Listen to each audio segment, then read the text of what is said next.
আনাস ইবনে মালিক এখনো জন্মগ্রহণ করে নাই। জন্মগ্রহণ করার পরে আনাস ইবনে মালিক রাদিয়াল্লাহু তাআলা আনহুর আম্মা জান আমার নবীর দরবারে আসা যাওয়া করতেন, আমার নবীর দরবারে খেদমত করতেন। আমার দয়াল নবী রাহমাতুল লিল আলামিন নবীর ইসলাম ধর্মের দাওয়াত পায়া আনাস ইবনে মালিকের মা আমার নবীরে ডাক দিয়া ইয়া রাসূলুল্লাহ, ইয়া হাবিবাল্লাহ, নবী গো, আমি তো মালিক, হযরত মালিকের স্ত্রী, আপনি দয়াল নবী আমার ইসলাম ধর্মটা কবুল করে দেন, গ্রহণ করে দেন। আমার নবীও সাথে সাথে আনাস ইবনে মালিকের মারে ইসলাম কবুল করে দিছে। লা ইলাহা ইল্লাল্লাহু মুহাম্মাদুর রাসূলুল্লাহ সাল্লাল্লাহু আলাইহি ওয়াসাল্লাম। জোরে কোন সুবহান।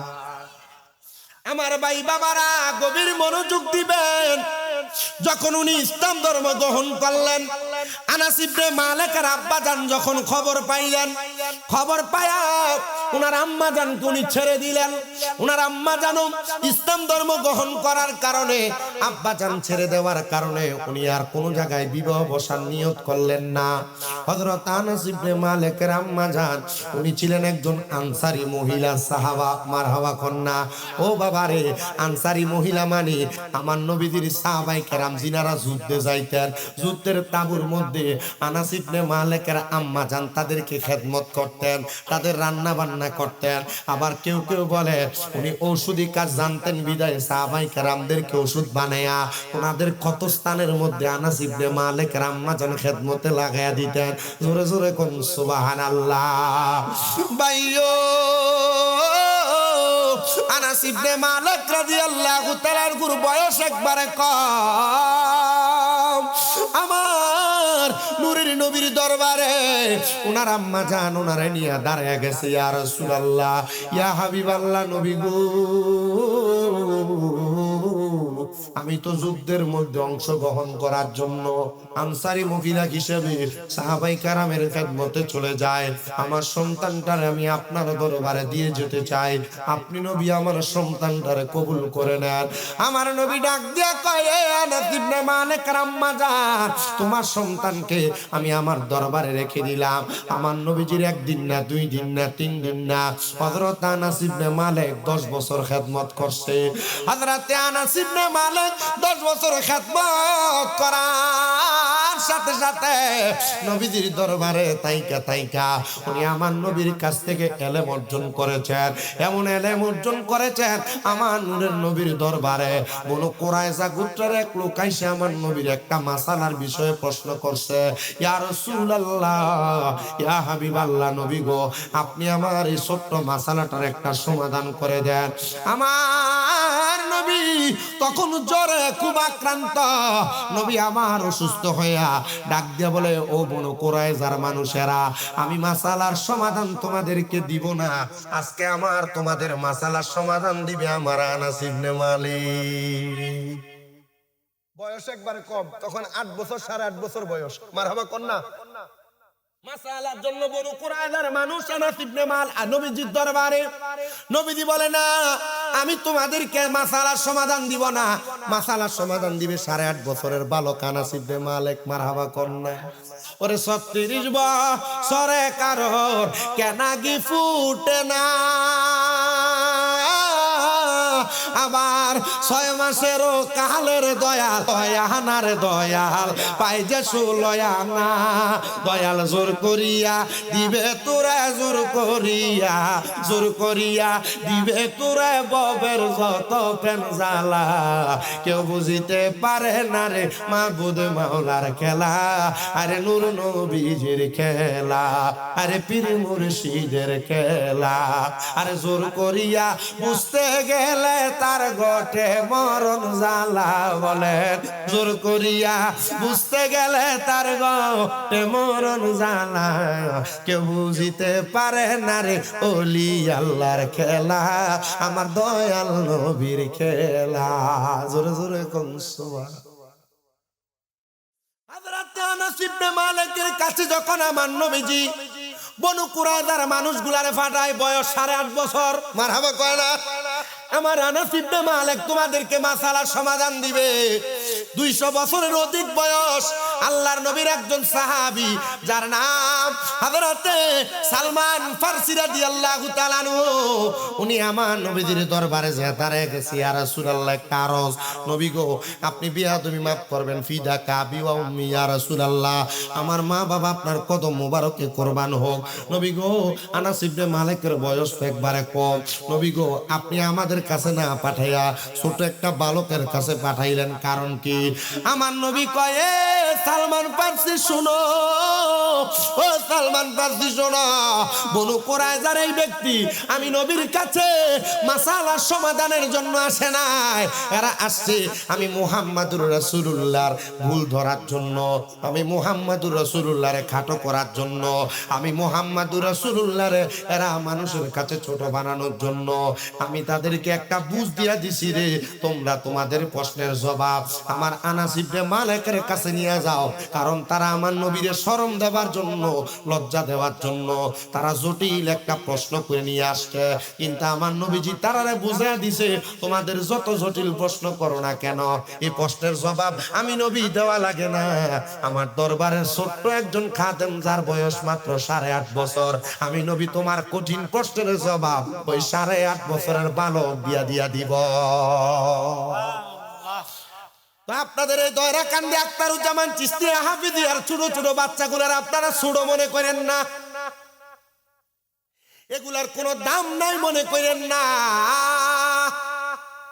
এগুলার কোনো সম্মান নাই মনে করেন না। আরে এই সন্তানগুলার এই ছাত্রগুলার লজিং এর খানা নিয়ে কত মানুষের কাছে আবদারও তো করা লাগি, এগুলার মাদ্রাসা চালাইতে খরচের জন্য কত হাই হুতাশও তো করা লাগি। যদি এলাকার মানুষ জানতো, যদি আশেপাশে এলাকার মানুষ জানতো, তারা নিজে না খাইয়া হইলো মাদ্রাসার পোলাপান গুলারে খাওয়াইতো, নিজে ভালো জামা কাপড় না পইরা হইল মাদ্রাসার ছাত্র গুলারে বালা বালা জামা কাপড় পরাইতো। এ পর্দার অন্তরালের মা, ও দয়রা কান্দির আমার আব্বুজিরা গো, এই ছোট ছোট বাচ্চাগুলার পক্ষ থেকে, নবীর ওয়ারিসদারের পক্ষ থেকে আমি তোমার কাছে আবেদন জানায়া যাই, যদি কখনো তোমাদের দরজার মধ্যে দয়রা কান্দি হযরতে শাহ আখতারুজ্জামান চিশতিয়া হাফিজিয়া মাদ্রাসার কোন ছাত্রের জন্য আরে লজিং একটা বেলা খাওয়ানোর জন্য আবদার যায়, তোমরা ফিরিয়া দিও না, কারণ আল্লাহর নবী কয় ইসলামের মধ্যে সবচাইতে উত্তম কাজ হলো মানুষকে খাদ্য খাওয়ানো। দয়রা কান্দির আমার বাবা হযরত আনাস ইবনে মালিক আমার নবীজির দরবারে 10 বছর পর্যন্ত খেদমত করতে করতে বড় এলেমওয়ালা হয়ে গেছে, বড় ক্ষমতাবান হয়ে গেছে। আনাস ইবনে মালিক রাদিয়াল্লাহু তাআলা আমার নবীজির কাছে আগমন করলেন, এমন টাইমে আনাস ইবনে মালিকের আম্মা যেন আগমন করলেন। যুদ্ধের মধ্যে যাওয়ার পরে হযরত আনাস ইবনে মালিকের আম্মা জানেন বাম হাতের বাহু বরাবর একটা তীর ডুইকা ওনার তীরটা ওনার বাম দিকে বুকের নিচে দিয়া প্রবেশ করছে। মহিলারা কত কষ্ট করছে ইসলামের জন্য, শোনো গো আমার দয়রা কান্দির আম্মুরা, মহিলারাও ইসলামের জন্য কষ্ট করছে, আর তোমরা নামাজ পড়ো না, আর তোমরা স্বামীর খেদমত করো না। এ বাবা যান, আমরা বেড়া মানুষ, আমরা নামাজ পড়ি না, আমরা ইসলামের জন্য কোনো খেদমত আমরা করতে পারতেছি না, এলাকায় এত সুন্দর একটা জান্নাতের বাগান কোনো কাম আমরা করতেছি না। আমি তোমরা সবার কাছে আবদার জানাই রে আমার বাবা ভাইরা বন্ধুরা, হযরত আনাস ইবনে মালিক রাদিয়াল্লাহু তাআলা আনহুর আম্মা জান ডাকতে বলে, জগতের মানুষ, আমার বাম বাহু দিয়া আমার বাম বুক পর্যন্ত যখন তীরটা প্রবেশ করছে, আমি তীরটা খুলাইয়া আমার নবীজির দরবারেটা ঢাকনা দিয়া ডাক দিয়া বললাম, ইয়া রাসূলুল্লাহ, ইয়া হাবিবাল্লাহ, নবী গো, আমার ছোট বাচ্চা আনাস ইবনে মালিক আপনার দরবারে। আমার নবীজি তখন আনাস ইবনে মালিককে নিজের সন্তান বলে সমর্থন করতেন। মদিনার তাজেদার হুজুরপুর নূর সাল্লাল্লাহু আলাইহি ওয়াসাল্লাম বলে, ও আনাস ইবনে মালিকের মা, সন্তানের দায়িত্ব দেওয়ার জন্য বুঝি আমি নবীর দরবারে আসছে। হযরত আনাস ইবনে মালিকের আম্মা জান চোখগুলা বড় করে ফেললেন। ইয়া রাসূলুল্লাহ, সন্তানের দায়িত্ব দেওয়ার জন্য আসছি, আপনি নবী কি আর কোনো কিছু জানেন না গো নবী? আমার নবী কয়, জানি রে, তুমি যে যুদ্ধে আঘাতপ্রাপ্ত হয়েছো আমি নবী জানি। আমি নবী দেখা কষ্ট পাবো বিদায় তুমি তোমার যুদ্ধের আঘাতটারে ঢাকনা দিয়া রাখছো। ডাক দিয়া বলে, ইয়া রাসূলুল্লাহ, নবী গো, ও মায়ার নবী, আমি যুদ্ধে আঘাতপ্রাপ্ত হইয়া আমার রক্তাক্ত জায়গাটাকে ঢাকনা দিয়া রাখছি। আমার নবী রাহমাতুল্লিল আলামিন নবীজি কান্না করে দিছে। আর নবীজির একটু থুতু মুবারক আনাস ইবনে মালিকের আম্মা জানের হাতের অংশে লাগিয়ে দিছে। ওনার ব্যথা নিবারণ হয়ে গেছে, উনি কোনো ব্যথা অনুভব করেন নাই। হযরত আনাস ইবনে মালিকের আম্মা জান ওই দিন রাত্রবেলা ঘুমন্ত অবস্থায় ইন্তেকাল করেছে। আনাস ইবনে মালিক আমার নবীজির কাছে যে ডাক দিয়া বলি, ইয়া রাসূলুল্লাহ, আমার মা তো একজন আনসারী মহিলা, নবী গো, আমার মা মারা গেছে, কিন্তু আমার মার জান্নাতের খবর আমার জানা নাই। ও দয়াল নবীজি, আমার মাটা জান্নাতে গেছে কিনা আপনি একটা বার আমার খবর দেন না। আমার নবী বলে, আনাস ইবনে মালিক, জান্নাতের খবর দে আমার আল্লাহ। তবে আমি নবী বলি গো, যারা যুদ্ধে আহত হইয়া মারা যায়, শহীদ হইয়া যায়, এরা শুধু মরে না, এরা শহীদের মর্যাদা লাভ করে। আর শহীদরা কখনো জাহান্নামে যায় না। ও আনাস ইবনে মালিক, তুমি তোমার আম্মা জানের জন্য দোয়া করো। আল্লাহর নবীর দোয়া কবুল হয়ে গেছে। পরের দিন সকালবেলা আনাস ইবনে মালিক কান্না করতে করতে আমার নবীজির দরবারে আইসা ডাক দিয়া বলে, ইয়া রাসূলুল্লাহ, ইয়া হাবিবাল্লাহ, নবী গো, আমি স্বপ্ন দেখলাম গো, আমার আম্মা জান ঘুমন্ত অবস্থায় আমি আনাস ইবনে মালিকের মাথার মধ্যে হাত বুলাইয়া দিছি। চিন্তা করছেন নিরে দয়রা কান্দির আমার মুরব্বী বাবা নবীর দরবারে সন্তানরে দিয়া দিছে, নবীর দরবারের খাদেমা হয়ে গেছে, কিন্তু আনাস ইবনে মালিকের আম্মা জান মরার পরে জান্নাত পেয়ে গেছে। স্বাভাবিক কোনো মরণ না, সন্তানদারে কিন্তু দিনের খেদমতে নবীর দরবারে রেখে গেছে। আপনারা যারা দয়রা কান্দির মানুষ আছেন, দৌলতপুরের মানুষ আছেন, আশেপাশে এলাকার অনেক মানুষ আপনারা এখানে আছেন, আমি আপনাদের সবার কাছে একটা আবদার করতে চাই, আপনারা সন্তানটারে ঘরে রাইখা দিয়েন না, স্কুলে পড়াইবেন, এটা আপনার বিষয়। তবে সন্তানটারে কমপক্ষে আল্লাহ তাআলার কোরআন শিক্ষা গ্রহণ করার জন্য দয়রা কান্দির জান্নাতের বাগান মাদ্রাসাটার মধ্যে পাঠাইয়া দিয়েন। শুধু পাঠাইয়েন না, মাঝে মাঝে মাদ্রাসাটার জন্য আপনার মন পান উজাড় করে দিয়েন। আমি আইসাই খবর নিলাম, প্যারাগন গ্রুপের যিনি ব্যবস্থাপনা পরিচালক জনাব আলহাজ মোহাম্মদ মশিউর রহমান সাহেব নাকি এই মাদ্রাসার পুরাটা বিল্ডিং করার জন্য নিজেই অর্থ দিছে। হ্যাঁ, আমি হুজুরে কইছিলাম, হুজুর আমার কাছে তো জায়গা আছে, কিন্তু এমন ম্যান নাই আমার কাছে। আপনাদের দয়তে আমার 6টা মাদ্রাসা জানেন, জায়গা আছে আমার, এমন ম্যান নাই। আপনাদের কপাল ভালো, দয়রা কান্দির মানুষের একটা মাদ্রাসা ফুট করে এত সুন্দর বড় বড় হয়ে গেছে। কি বলেন হুজুর? এটা আপনারা শুকরিয়া আদায় করেন। আল্লাহর দরবারে সেজদা দিয়ে পড়ে থাকলে লাভ হবে না, সেজদা দিয়ে পড়ে থাকলে শুকরিয়া আদায় হবে না। আপনি রাস্তা দিয়ে কোনো আলেম হাইটে গেলে আল্লাহ তাআলা 40 দিনের জন্য কবর আযাব কি করে দেয়, মাফ করে দেয়। আর আপনারা আলেম বানানোর কারখানা বানিয়ে বসে রয়েছেন এলাকায়। তবে আমি এই খেলাটা এই বানসারামপুর, হোমনা, তিতাস, মুরাদনগর এই সাইডটাতে বেশি দিচ্ছি। আপনাদের এদিকে এলাকা এলাকায় মাদ্রাসা, মারহাবা কই দরাকান্দি মাদ্রাসা আছে না, দৌলতপুর মাদ্রাসা আছে না, পতেরকান্দি মাদ্রাসা আছে না, এরপরে কি কয় গাগুটিয়া মাদ্রাসা আছে না, এন্ডিয়া যদি যান বড়সর মাদ্রাসা আছে না, দুলালপুর মাদ্রাসা আছে না, আলিপুরা মাদ্রাসা আছে না, এন্ডিয়া যত যান দরিসর মাদ্রাসা আছে না, হোমনা পর্যন্ত যান মাদ্রাসার অভাব নাই। প্রত্যেকটা গ্রামে গ্রামে প্রত্যেকটা এলাকায় এলাকায় মাদ্রাসা। এই হোমনা এলাকার মানুষে কে যে গুল্লেটা খাওয়াইয়া দিল, এক একটা মাদ্রাসা এক একটা জান্নাতের বাগান, এক একটা মাদ্রাসা এক একটা জান্নাতের রাস্তা, এক একটা মাদ্রাসা একটা দিনই প্রতিষ্ঠান, এক একটা জান্নাতের বাগান। আর এগুলা যারা সাজায়া দুনিয়া থেকে কবরে যায় তাদের জান্নাত নিশ্চিত হয়ে যায়। আপনারা কম তো এটা সালাকিটা বালা না খারাপ? যারাই আপনাদের মাথায় এটা ঢুকাইছে ভালা কাম করছে আর আপনাদের উপকার করে দিয়ে গেছে। আমার হুজুর কয় হুজুর কেবলাই নাকি কইছে বাবারে তোরে এনে আজীবনের লেগে দিয়ে গেছে। জি গেলাম কয় বছর? কয় 12-13 বছর। বাড়ি কই? বরিশাল। কইরা রইছে কই? কুমিল্লা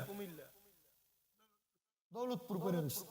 আচ্ছা আপনারা কোন তো এই খেদমতটা কি লাভেন না? লাভেন না? লাভের তো মাদ্রাসার সন্তান দিতে চায় না, চিন্তা করে মূল্য হইব 10-20 টাকা হাদিয়া পাইব, এটা কি তাই চলে নাকি? আমরা কি 10-20 টাকা হাদিয়া পাই? মানে এটা কতলা টাকা দেয় না? মুল্লা মানে মুল্লার মতো বানাও বেটা। আল্লাহ কবুল করুক, আমিন কয় না? আরো জোরে কর না আমিন। মাদ্রাসা ফুলাটারে পড়াইও বেটা, দুনিয়ার লাভ যদি না হয় আখিরাতের লাভ হইব। এই ফুতে জান্নাতের খানা নিয়ে তোমার জন্য দাঁড়ায় থাকবে, এই ফুতে তোমার জান্নাতে নেওয়ার জন্য অপেক্ষা করবে। আরে এমন অনেক মা বাবা দুনিয়াতে সারা জীবন পর্যন্ত বাদে কাজ করে ইন্তেকাল করছে, মরার পর শুধু সন্তান কোরআনওয়ালা হওয়ার কারণে আল্লাহ তাআলা মা বাপকে মাফ করে দিয়েছে। মাদ্রাসা ফুলাইন্ডে পড়াইলে লাভ আছে। এখানে তো অল্প কয়টা পয়সা দিচ্ছে মাদ্রাসা পোলাপান, আমি দেখছি অনেকগুলো আছে। আছে না? কতজন ছাত্র? 50 জনের উপরে ছাত্র। এই মিয়া এলাকার কোন মানুষ যদি মরে যায় 50টা ফোলা যদি এক লগে যাইয়া এই সাদা পাঞ্জাবি টুপিটা লাগে ঢুকে আর কোরআন শরীফ তেলাওয়াত করা শুরু করে, আমার মনে হয় শয়তানি এলাকার এই বাড়ির পাশে দিও থাকতো। আপনারা যারা মাদ্রাসারা সাজাইছেন আল্লাহর দরবার থেকে জাযাকুমুল্লাহ খাইরান, অধিক জাযা। আপনার জীবন বড় ধন্য, আপনার মন বড় ভালো। মারহাবা কর। মাদ্রাসায় পড়াইবার লাগা মানুষ পাগল পারা হয়ে থাকে। শুনবেন আর একটা হুজুর বড় পীর গৌসে পাক আব্দুল কাদের জিলানী, নাম শুনছেন? কাদিরিয়া তরিকার যিনি মাশায় গৌসে পাক আব্দুল কাদের জিলানী তো মানুষকে অনেক পড়াইতেন। কারামতে গাউসুল আজম এবং আল ফাতুর রাব্বানি ওয়াল ফায়জুর রহমানি গাউসে পাকের নিজের লিখিত কিতাব।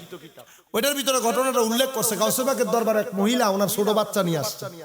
হুজুর আমার ছেলেটার আপনার কাছে 4 প্রকারের ইলম শিখতে দিতে চাই। কয় প্রকার?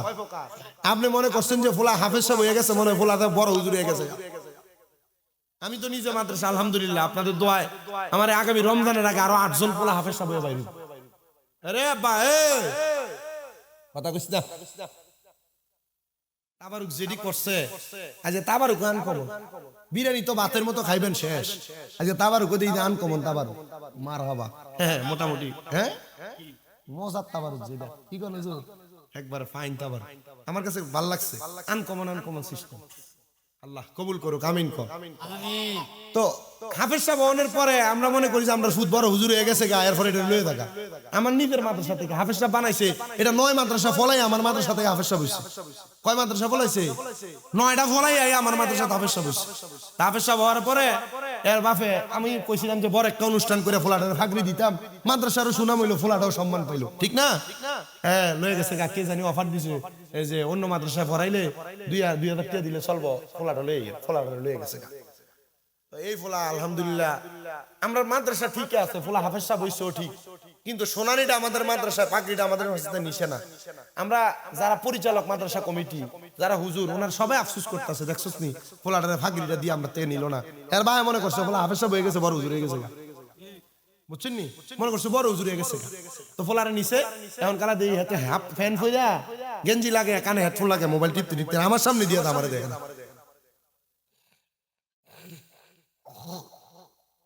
আমার সামনে দিয়ে যা আমারে দেখেন না, ভালো হইছে। কি দইব বড় হাফেজ সাহেব হইব। এটা আপনারা যারা পোলাপান মাদ্রাসায় পড়ান, আমার মনে আছে আমার চাচা, মেজো চাচা আমার বক্তব্যে দম দেয়, তখন কইছে হুজুর এ ফোলা দিয়ে গেলাম, গোস্ত আমনের হাড্ডি আমার। আর এখন কারা ফুলার একটা বেতের বাড়ি দিয়ে ফুলা যদি বাজ্যে কোনো টানতারে মোল্লারা কেডা বাইর করে দেবে সদ্য গোষ্ঠী লয়ে মামলা পর্যন্ত গেলা আছে না এই যে আমার মনে আছে ইয়াসিন তো জেলে খাটাইলো ফুলা মইরা পইরা রইছে কোনে গাঙ্গের ভিতরে মামলা দিছি মোল্লার নামে ইটা কিটা চলে বাংলাদেশে যেদিন থেকে দেখছি হুজুররা ছাত্রদের ব্যাপারে হাতে লাঠি নেওয়াটার পরে মা বাপরা বিশাল হয়ে দেওয়া শুরু হয়েছে এদিন থেকে এলেম উঠে গেছে আগের মতো আর এলেম চলে না আর আমার আম্মা আমার ভিড়াইয়া জন মুখদার আমাদের সাথে ভাড়াইতো একদিন 2 দিন 3 দিন ভিড়ে ভাড়াই দেয় ভাড়াই দেওয়ার পরে চতুর্থ দিন জন লয়ে গেছে হুজুরে ফিটছে আর লাগে ভাগ্যে গেছি দেখনে নিয়ে দিয়ে কইছে ভাই নিয়ে আবাদ মুড়াই দিছে ভালো বুঝা আর আমরা এখনকার বর্তমান ভবিষ্যৎ চলে কি ফলারে একটা মারলে 10 জন যা আর আমরা মাইর খেয়ে বাইর গেলে আরেকটা দিত মাই কি বলেন আব্বা জান আমার কাছে ভালো লাগতেছে আমি তো আয়েশা যখন খবর পাইছি আমার আব্বা জান জামিয়া আহমদিয়া সুন্নিয়ালিয়ার প্রথম ছাত্র হুজুর দেখছেন নি জামিয়া আহমদিয়ার প্রথম ছাত্র বুখারী শরীফ এখনো না দেখে চশমা ছাড়া বলে আচ্ছা আর কি লাগে কোন তো আলহামদুলিল্লাহ কোন আলহামদুলিল্লাহ কোন তো মাদ্রাসায় শুধু কুরআনুল কারীমের হাফেজ বানাই এই শেষ না কথা কোন না হাফেজ বানাই এই এটা শুধু কুরআনুল কারীম শিখার প্রাথমিক দ্বারা যে পোলাটা হাফেজে কোরআন হইছে জি সাল্লাল্লাহু আলাইহি ওয়াসাল্লাম আর একটু কথা বইলা দেই ছেলেটা মাদ্রাসায় পড়ে কোরআন হাফেজ হইছে হাফেজ হওয়ার পর এই পোলাটার এই পড়ালেখার মাত্র প্রাথমিক লেভেল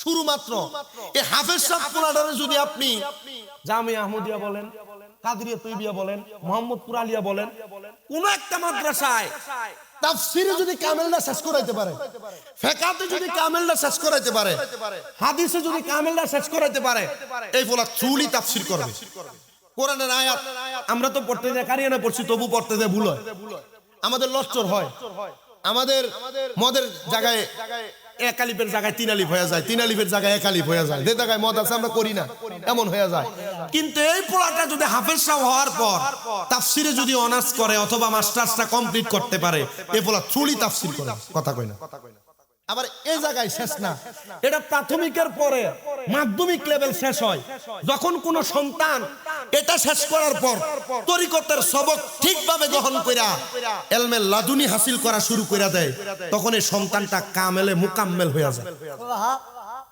কি হয়ে যায় মুকাম্মেল হয়ে যায় আব্বাজি এই মুকাম্মেল বানানোর জন্য গাউসে পাকের দরবারে ছোট বাচ্চারা আনছে হুজুর আমার ছেলেটার আপনি 4 প্রকারের ইলম শিখাইবেন কয় প্রকার আপনার জোরে কর না কয় প্রকার 4 প্রকারের ইলম শিখাবেন কয় কি ইলম কয় 1 নাম্বার ইলমে শরীয়ত 2 নাম্বার ইলমে তরিকত 3 নাম্বার ইলমে হাকিকত 4 নাম্বার ইলমে মারিফত এই 4টা ইলম শিখাবেন ঠিক আছে দিয়া যান ছোট বাচ্চা মানুষ দিয়ে গেছেন হুজুর গাউসে পাকের দরবারে মহিলাটা অনেক দিন পরে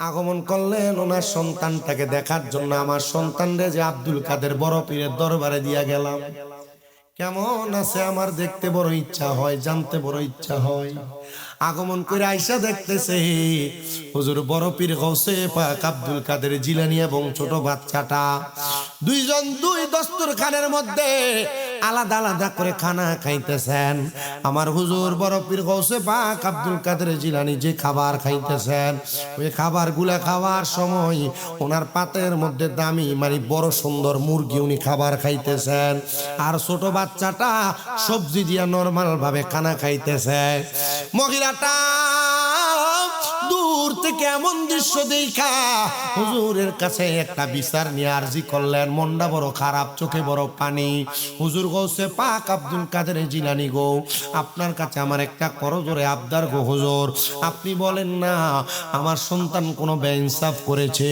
আমার সন্তানকে যে আপনার সামনে রাখলাম এত বড় মুরগি আপনি আহার করতেছেন আমার সন্তানটাকে আপনি একটু আহার করাচ্ছেন না হুজুর গাউসে পাক ডাক দিয়া বলেন ওগো আম্মা জান আপনার সন্তান এই দামি মুরগি খাওয়ার যোগ্য এখনো হয় নাই উপযুক্ত এই জন্য হয় নাই এই জন্য আপনার সন্তান সবজি দ্বারা আহার করতেছে আর আমি আব্দুল কাদের মুরগি দ্বারা আহার করি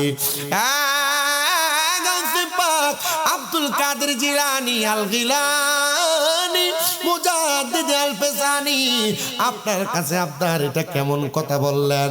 বলে মা আপনার মন এখনো ভরে নাই। ঠিক আছে আমি জানি। হুজুর গাউসে পাক মুরগিটা খাওয়ার পরে যতগুলা হাড় ছিল, যতগুলা পশম ছিল সব একসাথে কইরা গাউসে পাকের দস্তরখানা দিয়া ঢাকনা দিয়া, আর সন্তান যে সবজি দ্বারা খাবার খাইছে ওই সবজিগুলার ছোলগুলা, সবজিগুলার সোলনগুলা একসাথে কইরা তার দস্তরখানা দিয়া গোড়া করছে। ডাক দিয়া বলে বাবা তুমি মুরগির সামনে দাঁড়ায়া, মুরগির জুটগুলার সামনে দাঁড়ায়া তুমি এগুলাকে দাঁড়াইতে বলো, জিন্দা হইতে বলো। না না না হয় না। কিন্তু সবজির সামনে দাঁড়ায়া যখন কুম্বিজনিল্লাহ বললেন, সাথে সাথে সবজিগুলো আল্লাহর হুকুমে আবার আগের মতো জীবিত হয়ে গেছে। কিন্তু গাউসে পাক আব্দুল কাদের জিলানী ওই মৃত মুরগি, এক কথাই মুরগির যত হাড় গুড়গুলা ছিল এগুলার সামনে কুম্বিজনিল্লাহ বলেছেন, আল্লাহর হুকুমে দাঁড়ায় গেছে।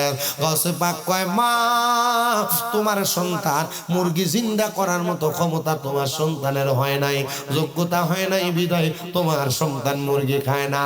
আমি জানি পীর কাশিমপুরের মুরিদ যারা আছে এরা গরুর গোশত খাইতে চায় না।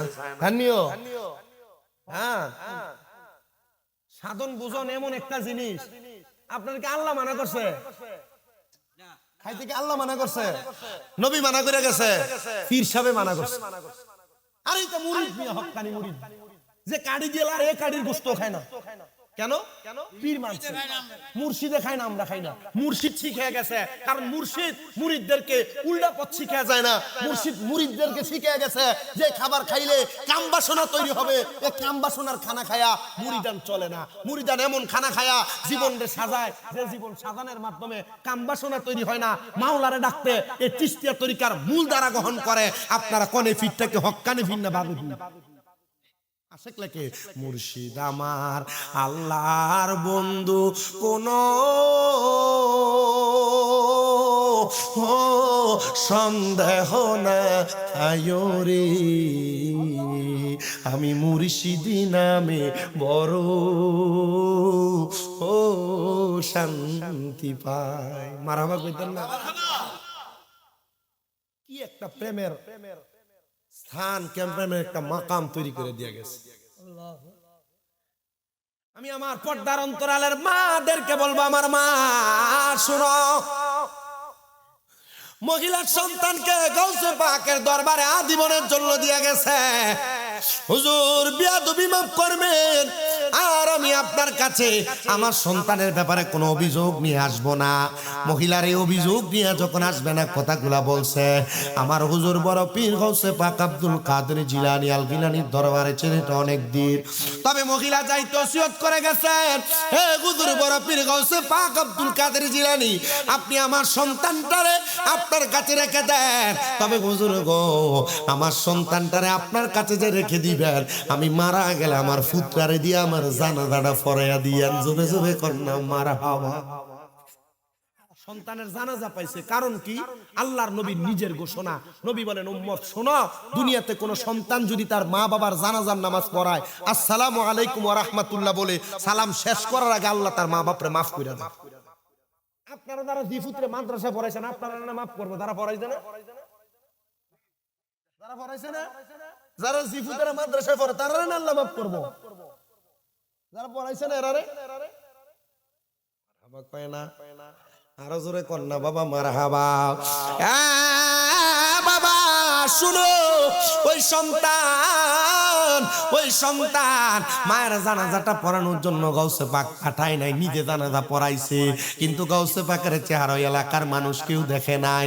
গাউসে পাক আব্দুল কাদের জিলানী ওই সন্তান এলেম অর্জন করার পরে নিজে বলছেন, বাবারে যাও যাও যাও, আমি যে ঘোড়ার উপরে চইরা এলাকাতে ভ্রমণ করি, তুমি ওই ঘোড়ার উপরে চইরা আমার আজকাল লাগে, মাথার মধ্যে ডোমা লাগে, তুমি যাও তোমার এলাকায়। এলাকায় যখন গেছে এলাকার মানুষগুলা ছেলেটারে সম্মান করে, ইজ্জত করে, তাজিম করে। কারণ কি? কারণ কি? কোন কারণে তাজিম করে, ইজ্জত করে? ডাক দিয়া কই তুমি তো তোমার মায়ের জানাজা পড়াইছিলা। কই আমি তো পড়াই নাই। বলে আমার সুরত লইয়া আমার বিশ্বাস মনে হয় হুজুর বড় পীর কামটা ঘটাইছে। হুজুরের কাছে আইসা ডাক দিয়ে কই হুজুর আমার মা মারা গেছে, আপনি আমার খবর শুনান নাই, কিন্তু তারা বলে আমি নাকি মার জানাজা পড়াইছি। হুজুর কেমনে গো? বলে বাবা তুমি একটা সাধনায় ছিলা, তোমারে আমি যদি তোমার মায়ের মরার কথা শুনাইতাম, তুমি সাধন ভোজন ভাঙ্গা তোমার মার কাছে চলে যাইতা জানাজা পড়ার জন্য, তখন তোমার এলেম অর্জন করা পরিপূর্ণ হইতো না। এমন অনেক জায়গার মধ্যে এলেম অর্জন করার জন্য বাপের জানাজা তো যায় নাই, মার জানাজাতে যায় না, এমন অনেক ঘটনা আছে। ওই সন্তান কই হুজুর, আমি যে আমার মার জানাজা পড়াই নাই, আমার মাটা কবরে মরার পরে কেমন আছে আমি দেখতাম চাই। গাউসে পাক কই বাবা আয় আমার সামনে আয়। গাউসে পাক ওনার চাদরটা দিয়া সন্তানটার মাথাটা ঢাইকা দিছে, দিয়া ডাক দিয়া কই বাবা তুমি শুধু এখানে তাইকা একবার সূরা ফাতিহা 3 বার সূরা ইখলাস পড়া আলমাদা দিয়া গাউসে পাক আলমাদা 11 বার পড়ো। ছেলেটা ডাক দিয়া কই চোখটা বন্ধ করতে দেরি গো, আমি দেখলাম আমার আম্মা জান জান্নাতের মধ্যে ঘুরতেছে, ডাইনে বামে সামনে পেছনে জান্নাতের হুরগেল মানরা আমার মার সাথে ঘুরতেছে। আমি জিগাইলাম মা কারণ কি? আমি তো আপনার জানাজা পড়াই নাই, আপনি তো আমার জানাজা পইরা জান্নাত পাইতে চাইছেন। বলে জানাজা পড়া লাগবে না, তুমি সন্তানের মতো একজন আলেমী দিন হইয়া আমি মায়ের কবর জিয়ারত কইরা যখন সালাম দিছ, আমার আল্লাহ আমি মায়ের ইন্তেকালের পর থেকে আমার জান্নাতের মধ্যে বসবাস করাইছে। আর তুমি সন্তানের দুয়ার বরকতে আল্লাহ তাআলা আমি মারে কবরে জান্নাতি খাতেমার ব্যবস্থা করাইছে। এবার আপনারা বলেন, সন্তানের দুয়ার বরকতে যদি আমার আল্লাহ তাআলা একটা মারে জান্নাতের খাতেমা বানাইয়া জান্নাতের খাতেমা দিতে পারে, জান্নাতের নিয়ামত দিতে পারে, আমরা যদি এই কাদরতে দায়রা কান্দি আখতারুজ্জামান চিশতিয়া হাফিজিয়া মাদ্রাসার মাহফিলে মাদ্রাসার মধ্যে মাদ্রাসার ছাত্রদেরকে সহযোগিতা করে আমার আল্লাহ তাআলা চাইলে আমাদেরকেও জান্নাতের বাসিন্দা বানাইতে পারে কি পারে না? শুধু এইটা না, শুনেন আল্লাহর নবীর একজন সাহাবী হযরতে সাদ ইবনে উবাদা রাদিয়াল্লাহু তাআলা আনহু, নবীর বড় কাছের সাহাবী ছিলেন। জোরে কোন মারহাবা। সাদ ইবনে উবাদা রাদিয়াল্লাহু তাআলা আনহু রে আমার নবী যুদ্ধ করার জন্য পাঠাইছিলেন। যুদ্ধ থেকে আইসা সাদ ইবনে উবাদা দেখে ওনার মা মারা গেছে, কিন্তু মা যে মারা গেছে মার লাশটা রাইখা দেয় নাই, মার লাশটা রেখে দিছেন না, মার লাশটা সবাই জানাজা করে দাফন করে দিছে। সাদ ইবনে উবাদা বাড়িতে আইসা দেখে তার মা নাই। মা যখন নাই রে, সাদ ইবনে উবাদা দৌড়ে আমার নবীর কাছে গেছে, ইয়া রাসূলুল্লাহ নবী গো, আপনি নবীর কাছে জানতে চাই আমার মা দুনিয়া থেকে বিদায় হয়ে গেছে, আমার মা কবরে কেমন আছে আমি সাদ ইবনে উবাদা জানি না। নবী গো, আমার মা কবরে কেমন আছে আমি জানি না, আমি জানাজাও পড়তে পারি নাই, দাফনও দিতে পারি নাই। ও মায়ার নবী গো, আমার মা বাবা অনেক সম্পদ রাইখা গেছে দুনিয়াতে, নবীজি আমি যদি আমার মায়ের সম্পদ থেকে কিছু আল্লাহর রাস্তায় দিয়া দেই, আপনি বলেন না আমার আল্লাহকে আমি সাদ ইবনে উবাদার মারে মাফ করব নি? নবী কয় কয়লা নাম হে মাফ করব। আমার নবী কয় সাদ ইবনে উবাদা তুমি তোমার মার জন্য সদকা করো। সাদ ইবনে উবাদা কয় ইয়া রাসূলুল্লাহ আপনি সাক্ষী থাকেন, আমার একটা খেজুরের বাগান আছে মিখওয়াদা, ওই বাগানটা আমি আমার মার জন্য সদকা কইরা দিলাম। আমার নবী কয় সাদ তুমিও সাক্ষী থাকো, এই বাগান থেকে কেউ যদি উপকৃত হয় আমার আল্লাহ তাআলা তোমার মারে 35 জন ফ্রি খাবার। মারহাবা মারহাবা মারহাবা। আমার দয়াল নবী রাহমাতুল লিল আলামিন নবী কয় সাদ তুমিও সাক্ষী থাকো, তোমার মারে আল্লাহ তাআলা খেজুরের বাগান থেকে কেউ উপকৃত হইলে তোমার মার উপকৃত করবেন। আমার নূরের নবী রাহমাতুল লিল আলামিন,